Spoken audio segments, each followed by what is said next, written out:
শোকের আবহে সিরিজ জয়ের প্রত্যাশা নিয়ে মাঠে নেমেছিলেন বাংলাদেশ। শোককে শক্তিতে পরিণত করেছেন লিটন দাসের দল। মাইলটস স্কুল অ্যান্ড কলেজের আগের দিন ভয়াবহ বিমান দুর্ঘটনায় নিহতদের স্মরণে মিরপুরের নানা আয়োজন ও শোক। ইতিহাসে প্রথমবার পাকিস্তানের বিরুদ্ধে টি-20 সিরিজ জিতল বাংলাদেশ। 8 রানের উৎসাদকার জয় তুলে নেয় বাংলাদেশ। টস জিতে ফিল্ডিং নেয় পাকিস্তান। শুরুর ধাক্কা বাংলাদেশ। 28 রানে 4 উইকেট হারিয়ে দল যখন মহাবিপদে, জাকির আলী অনিক এবং মেহেদী হাসান মিরাজ পার্টনারশিপে ম্যাচে ফেরায়। পঞ্চম উইকেটে 53 রান যোগ করে এই জুটি।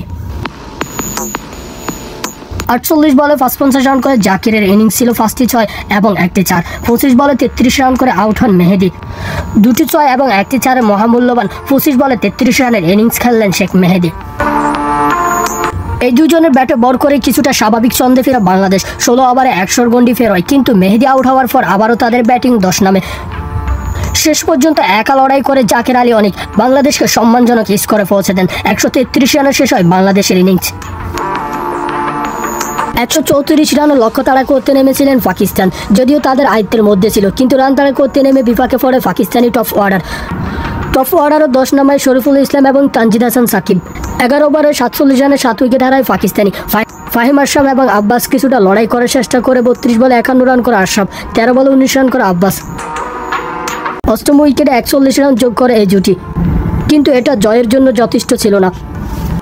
19তম ওভারে 6 বলে যখন 13 রান প্রয়োজন, তখনই মোস্তাফিজুর রহমানের হাতে বল তুলে দিলেন ক্যাপ্টেন লিটন দাস। প্রথম বলে বাউন্ডারি হাঁকিয়ে সমীকরণটি আরও জটিল করে ফেলেছিলেন। তখনই দর্শকদের কপালে চিন্তার বাজ।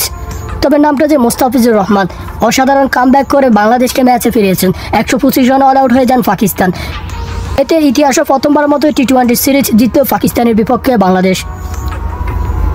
বাংলাদেশের হয়ে সর্বোচ্চ 3 উইকেট শিকার করলেন শরীফুল ইসলাম।